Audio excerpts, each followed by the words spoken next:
Children's Advocacy Center of Smith County's website, last accessed November 4th of 2025, tells the story of a 15-year-old girl who grew up in an unstable household and was groomed by an older man who was later arrested, which made her resistant to the help of the Children's Advocacy Center.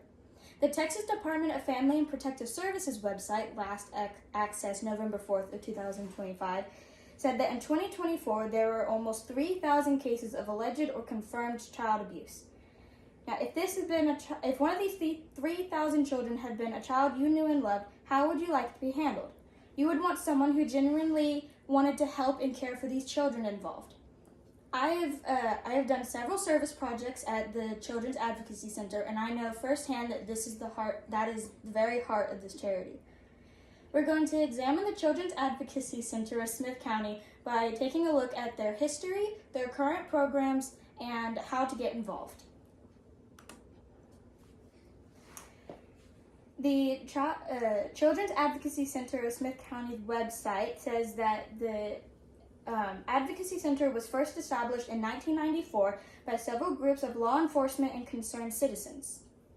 The website also says that it first began as a part of the East Texas Crisis Center as an intervention group. But the website says their ultimate goal was to work with law enforcement and protective services to create a safe, child-friendly place for a child who has experienced abuse to only tell their story once.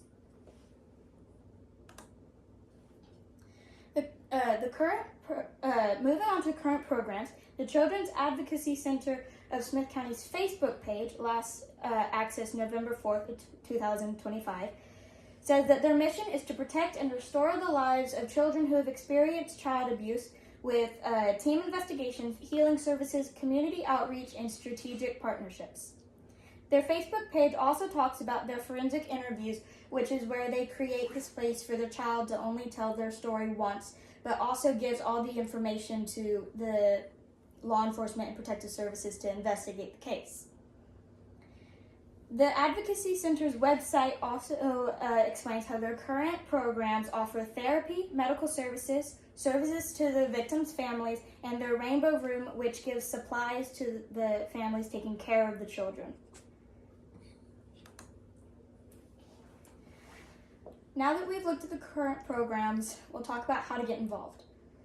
The Children's Advocacy Center's website offers training for anyone who is interested and also offers volunteer opportunities. If you go to their website, you will find a place where you can donate, but you can also attend fundraisers that they have. The CBS 19 News article that last accessed November 16th, 2025, told the story of one of their fundraisers, which was a Blingo fundraiser, where they played rounds of bingo for designer handbags, and all the proceeds went to the Advocacy Center. This was held in September of 2025. Now that we have examined the Children's Advocacy Center by discussing their history, current programs, and how to get involved, I'll tell you the rest of the story. The website says the Children's Advocacy Center was able to convince the girl to come and do a forensic interview and talk to a nurse practitioner. Because the nurse practitioner was able to share the experience of traumatic background, she was able to convince the girl that she was in fact groomed, and got her started in therapy at the Advocacy Center.